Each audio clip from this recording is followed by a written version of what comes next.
What's up, everybody? Stupid here. It's time for another deck profile. This time we're going to look at Delphox Break. I've done a lot of testing with it in the past couple weeks. It's another cheap deck from Fates Collide. It's pretty fun. I've tried a few different variants so far, and this is what I've been playing the most and I've liked the most. So we'll get right into it. For Fennekin, this one, you can play this or the XY one as long as it's got 60 HP. There are other ones. It's really preference, but the 10 HP really does mean a lot. Two breaks in. These are here because item lock is a bitch. Sometimes you have to get around it, sometimes you don't. This is just to get around it if you have to. And I mean, I've never once had to attack with it, but I have gotten stuck and I've had to evolve. Alright, we've got a 2-2 split between the two Delphoxes. This one is the new one from Fates. It has the Psy Storm attack. It does 20 damage times Ember energy attached to all Pokemon. So the escalation of the damage gets pretty high up there. This is your main attacker. And Delphox from XY is a secondary attacker with Blaze Ball, same attack as Flareon EX. But you're really playing it for the Mystical Fire ability. It's basically a Shaman once per turn. So you get this rolling first, start drawing, then you can set these up really quick. And then to finish out the Delphox line, just 2 break.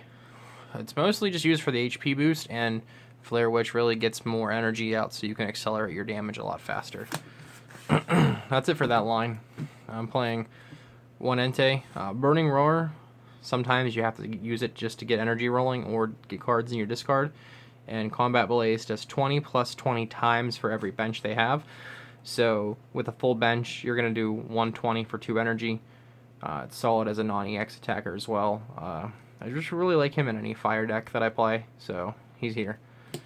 Next up, one Flareon. I haven't used it too much, but there are a few games where I needed an extra attacker, but most times I really just dump it with Battle Compressor or ditch it with a Rare Candy or discard it. It's just here to make the Pokemon count a little higher, because I mean, looking at it, the 4 Fennekin and Entei, that's only 5 basics.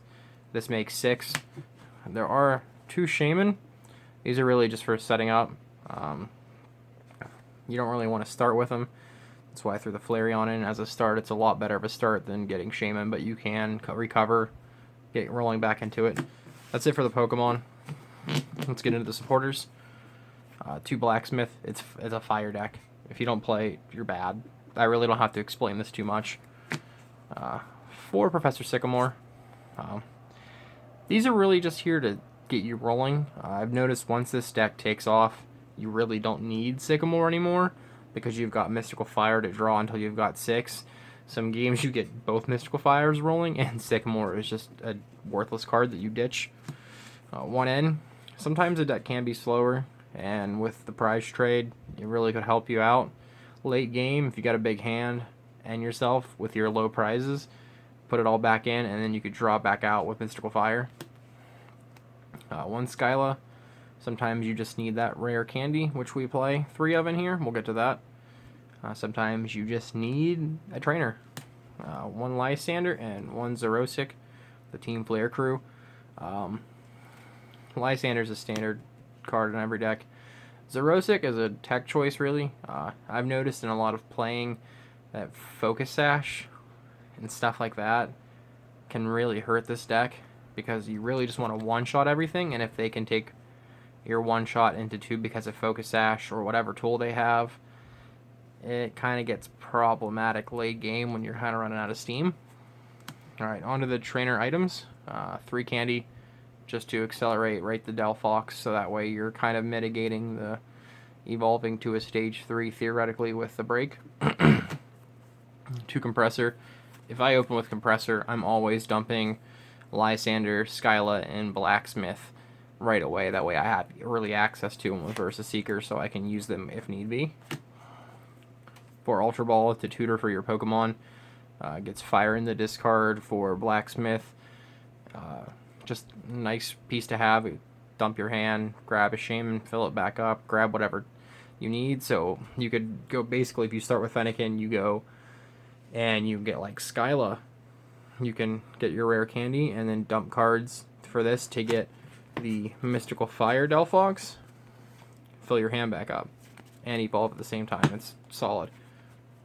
For Versa Seeker, you need these just to get your supporters back. Pretty staple-ish. For Trainer's Mail, just accelerate through the deck, thin your deck out, get your key pieces, get that rare candy that you need, get the Versa Seeker to get the Blacksmith. 2 Floatstone.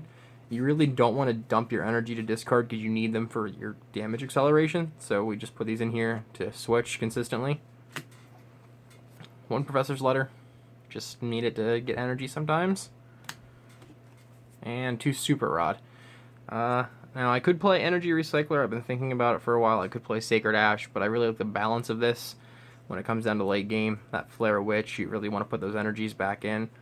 You might need another piece of your line, so this hits both. And I like 2 Super Rod. It's pretty fair. Alright, to round things out for our energy, 3 DCE. DCE really helps out with Psycho Storm. You put one of these in play, that's 40 more damage. The Psycho Storm Delphox doesn't need fire energy for its attack, and Blaze Ball, you need fire energy to do more damage, so you really just want to slap that anywhere you can just to get your attacks out quicker. Worst comes to worst, you can combo with Shaman to Sky Return. And then last but not least, 9 basic fire energy.